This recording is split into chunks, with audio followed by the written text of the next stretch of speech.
Hey, welcome to Socialism for All. Today's date is December 4, 2022. These days, if I'm going to do some current events commentary, usually I will just put it into a live stream, which we do right now on Wednesdays and Thursdays.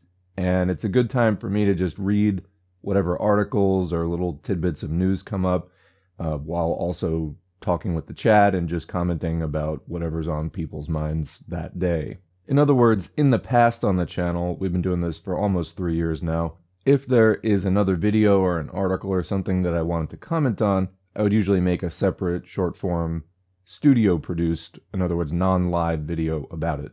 I don't usually do that anymore, but I did want to do it with this video for a couple of reasons. One, timeliness. I wanted to not wait until the middle of next week to do it. Two, I wanted to give it proper consideration, in other words, not throw it in with a bunch of other stuff.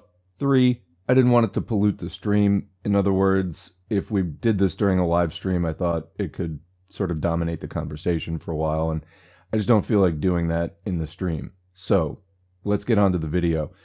There is another streamer, socialist, leftist, I'm not exactly sure what, Bad Empanada is the name, and, you know, I agree with a lot of Bad Empanada's analysis. I know that there's a fair amount of crossover between the S4A audience and people who watch Bad Empanada. I agree with a lot of what Bad Empanada says. Style-wise, I think he needs to dial it down a lot. He comes off as like cocky and arrogant to the point of just complete obnoxiousness sometimes. I mean, I know it's somewhat tongue-in-cheek, but I think it frequently goes beyond that, so just food for thought there. And there are times when that lack of humility can really bite you in the ass, when you're being that cocky and sarcastic about something that you're really wrong about. It's a very bad look. So BE recently put out a video titled "Zero COVID is a Dumb Policy. Chinese people don't need the CIA to tell them that." So there are sort of 2 points in the title. We're going to get into the video itself, but just to start with the title, Zero COVID is not a dumb policy. COVID is a highly contagious, very damaging disease. We have covered this extensively here at Socialism for All, probably coming up on, I don't know, somewhere in the vicinity of 100 articles on COVID at this point, detailing the extensive damage that COVID can do, even if you survive the initial acute phase of the infection, which is the time when people tend to land in the hospital for the pneumonia and have to get put on a ventilator and stuff like that.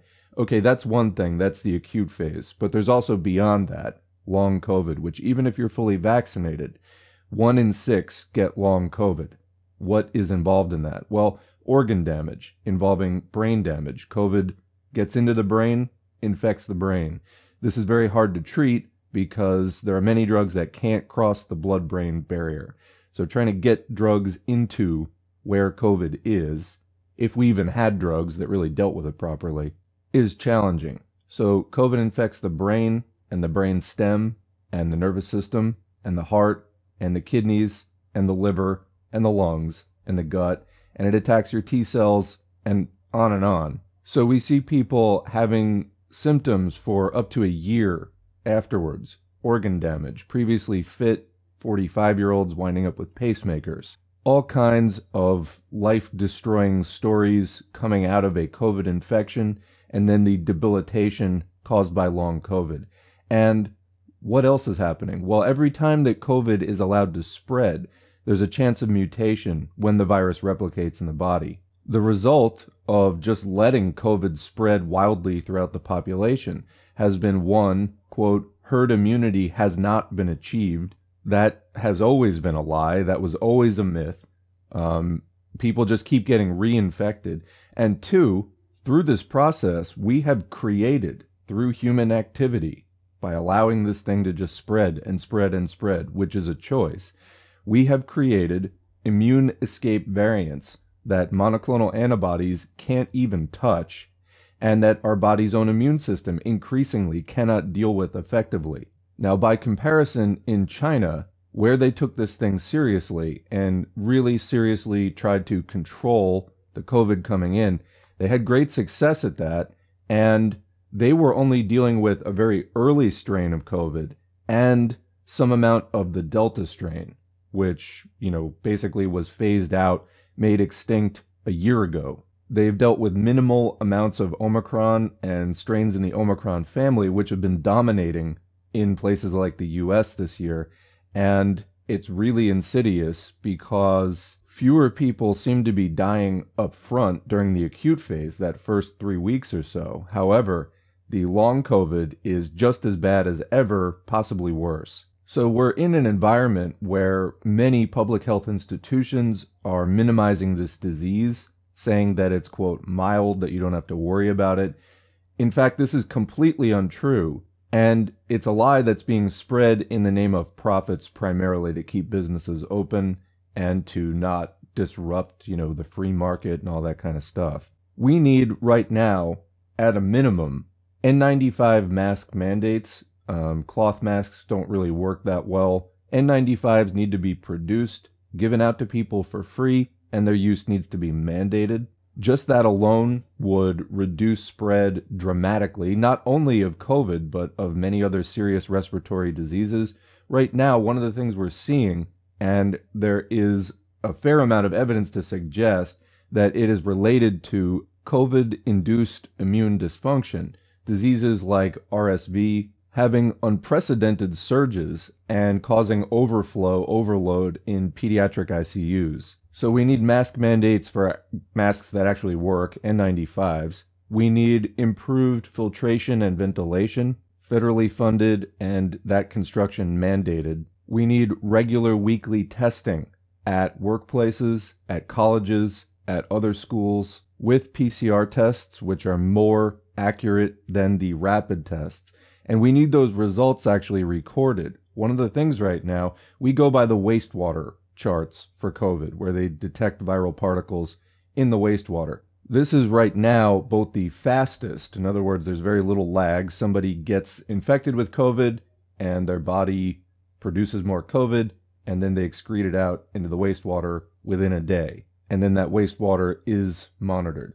So it's both the fastest and it's the most accurate, because cases, the rapid tests don't get counted. By and large, almost all rapid tests are not counted. So if you went by the case count, you would think that, COVID is not a situation anymore. Well, it's just because the cases aren't being counted. So we need to go back to regular weekly testing for everyone in institutional settings, again, schools, colleges, workplaces, etc., and PCR tests for the more accurate results, and we need to actually record those results. This has been buried for some time now. We also need contact tracing, quarantine, isolation. We need to pay people to stay home. We need hazard pay. We need all of these things that were just prematurely retired in favor of the strategy of just letting it rip. Quote, Omicron is a natural vaccine. No, it isn't. We're now at a place where people are getting reinfected with COVID just a month after their first infection.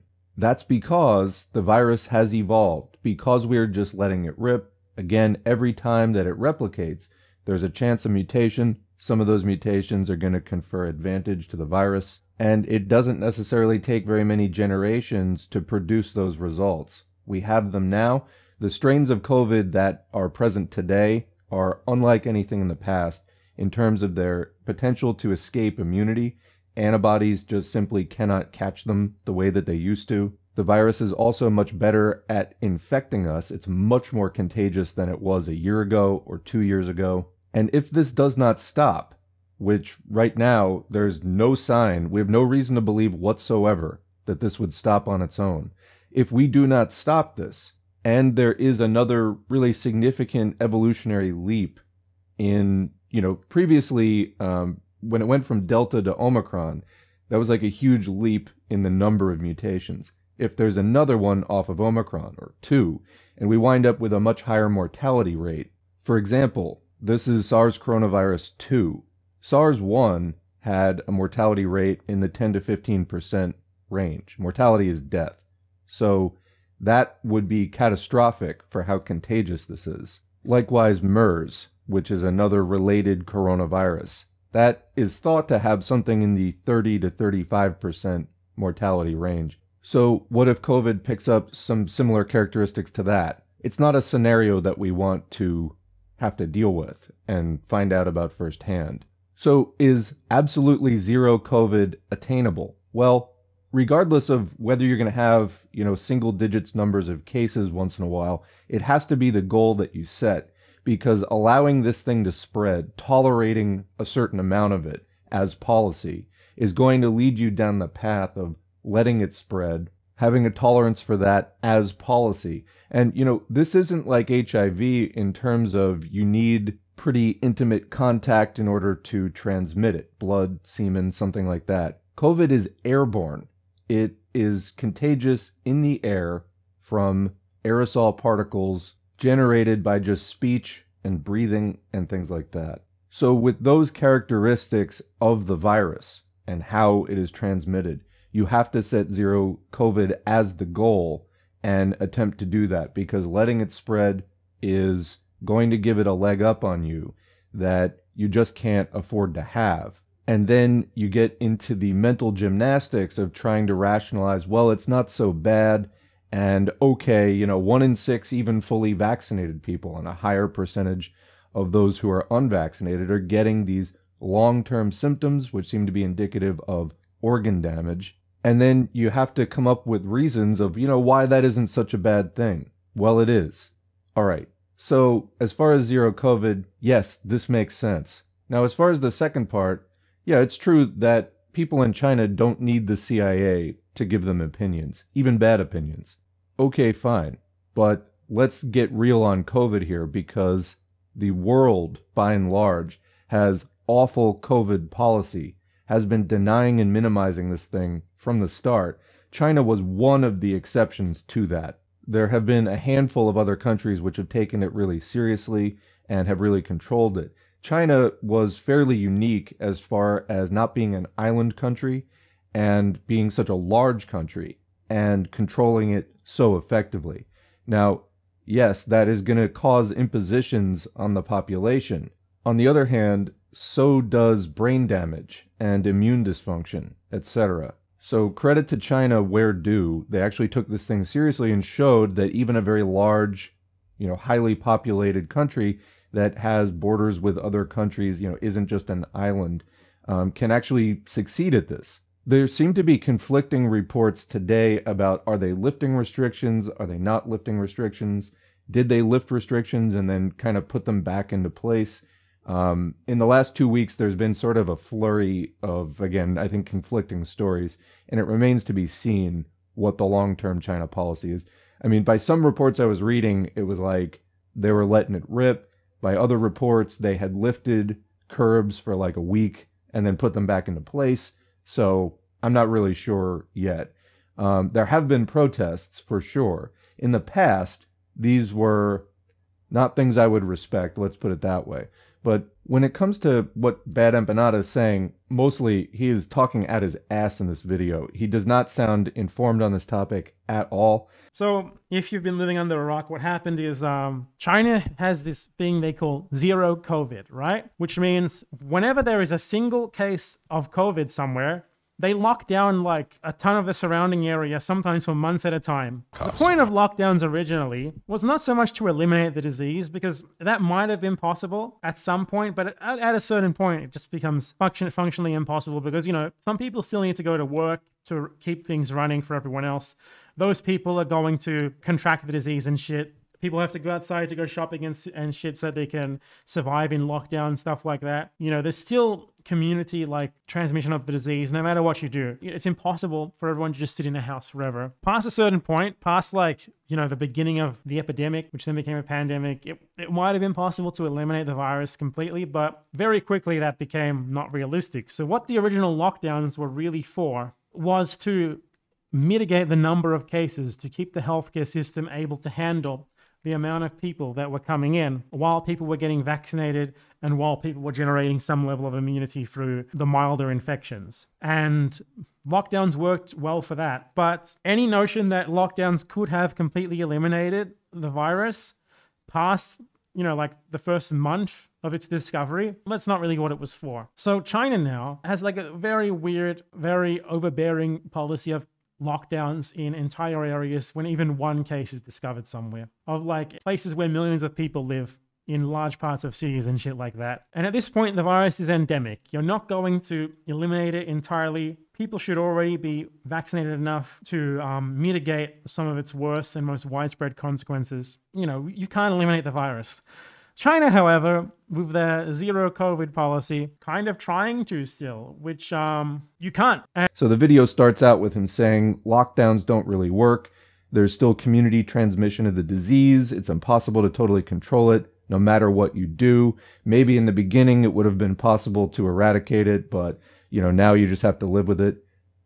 This is just totally uninformed nonsense. China was doing a fantastic job of controlling this. Certain other countries like Vietnam also. It was countries like the US and like Italy and other European countries that were not taking it seriously because capital and profits always come first, that we're just letting it rip and letting it spread. And we had states in the US, like even when there were we never really had full shutdowns, but to the extent that we did have full shutdowns, we still had some states like Florida, like Louisiana, I remember was an early hotspot, that were just sort of ignoring it and going about business as usual and serving as a petri dish for spreading it back into other places. So all of this sort of conventional wisdom about lockdowns don't work and there's still community transmission of the disease no matter what you do, this is ignorance. China was doing it.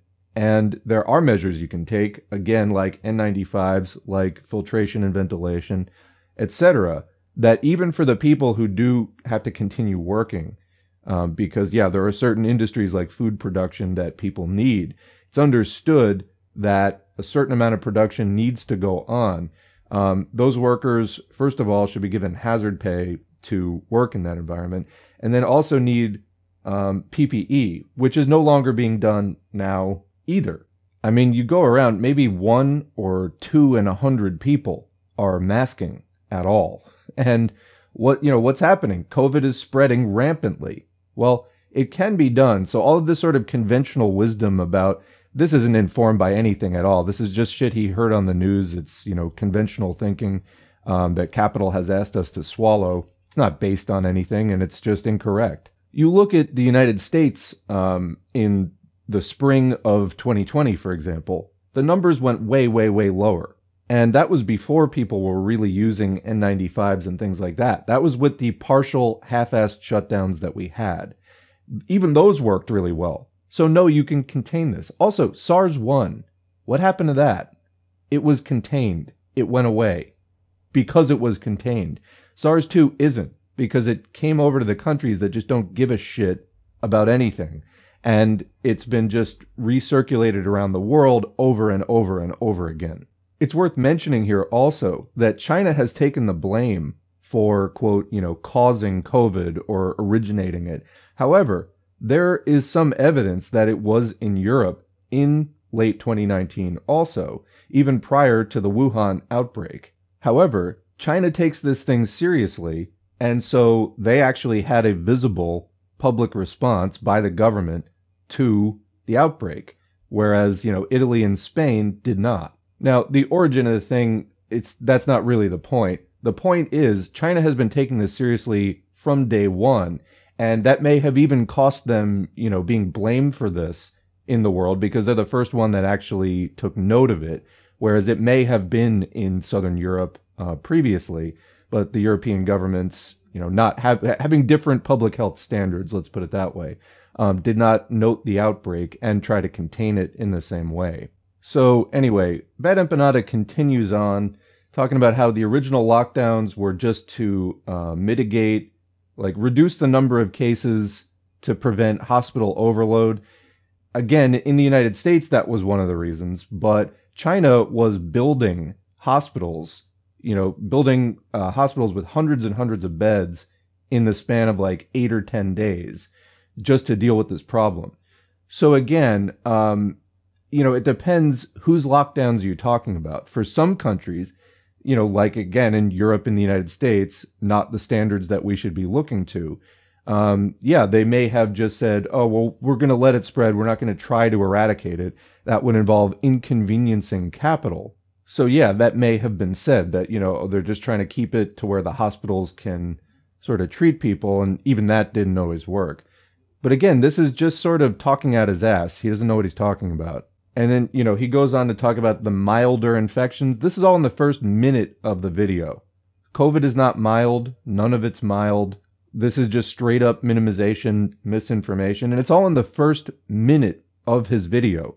So he's sort of, basically prefacing the video with, hey, I have a shit tier understanding of COVID, and I believe what the Western governments are telling me as far as, this thing isn't that serious, et cetera, et cetera. So he continues on with, China's lockdown policy is overbearing. It's not going to work, et cetera. Well, it actually was working. Actually, it was working. So yeah, this whole anti-lockdown stuff where outside of the first month, it's basically pointless. What are you talking about? So I commented this on his video and I told him, don't talk about things that you don't understand because this is wrong. I believe he blocked me because I looked for the comment, not signed into that account, and it's gone. So anyway, he doesn't want to hear it there. We'll correct it in a video. So yeah, he keeps repeating, you can't eliminate the virus. It's endemic. So first of all, what does endemic mean? Endemic means that a disease outbreak is consistently present but limited to a particular region. So basically, it's not really rising or falling. It is steady, and this makes the disease spread and rates predictable. So this is quoting here from the Columbia Mailman School of Public Health. Malaria, for example, is considered endemic in certain countries and regions. Does that mean that it's not a problem? No, it can be a huge problem. Also, what's the difference between endemic, epidemic, and pandemic? Well, what's an epidemic? The Centers for Disease Control and Prevention, CDC, or as we call them, the Centers for Disease, describes an epidemic as an unexpected increase in the number of disease cases in a specific geographical area. Yellow fever, smallpox, measles, and polio are prime examples of epidemics. An epidemic disease doesn't necessarily have to be contagious. West Nile fever and the rapid rise in obesity rates are also considered epidemics.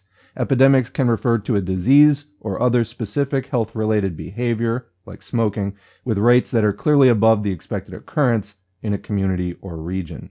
So it's an unexpected increase in a region, specific geographical area. What's a pandemic?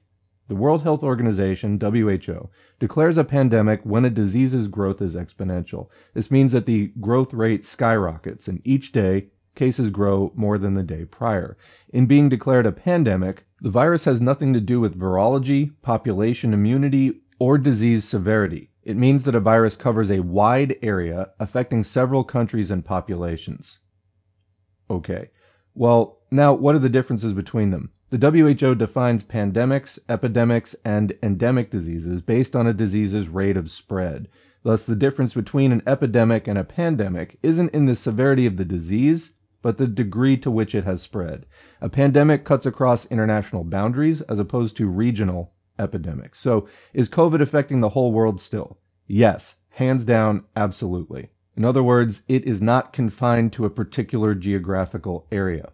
Anyway, this wide geographical reach is what makes pandemics lead to large-scale social disruption, economic loss, and general hardship. It's important to note that a once declared epidemic can progress into pandemic status. So in other words, you can get an outbreak in a region, and then it can spread internationally and become a pandemic. While an epidemic is large, it is also generally contained or expected in its spread, while a pandemic is international and out of control. Well, is COVID international? Yes. Is it out of control? Also, yes, it is mutating uncontrollably and assuming new forms, which increasingly are more and more contagious and have more and more immune escape potential. Are the rates being controlled, for example, in the United States? No. Look at the wastewater chart. We have had a sustained outbreak that is basically at the level of any of the previous peaks outside of Omicron. This is ongoing, and it is being driven by multiple variants now at the same time. It is literally just a question of time before another variant emerges that drives another Omicron-like spike. We have no reason to think that this will not happen. If it does not happen, it will be sheer dumb luck, but it probably will happen.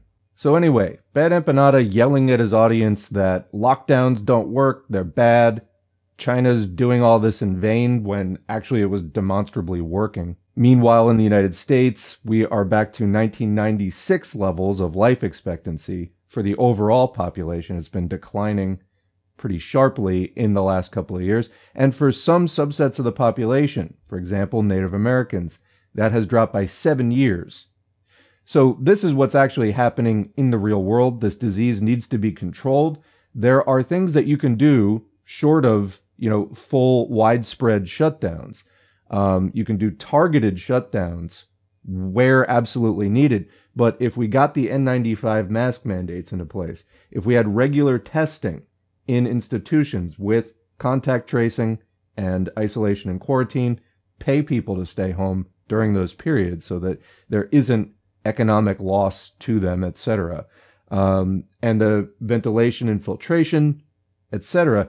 These are all things that you could do to stop what is currently a mass disabling event affecting tens of millions of people just in the United States alone. Many more worldwide. Remember, the United States, for example, has had access to vaccines for the general population. People are now on their second booster shots. There are still places around the world where even frontline healthcare workers haven't gotten their first dose of the vaccine. So, yeah, I don't know exactly what went into this whole take by Bad Empanada on COVID, but it is not an informed one. It's not what anybody needs right now, and it's going to get people hurt. Not that Bad Empanada is originating this policy, but it shouldn't be getting support from people on the left to let this thing rip. Because where are we going to be a year from now, 2 years from now, etc.?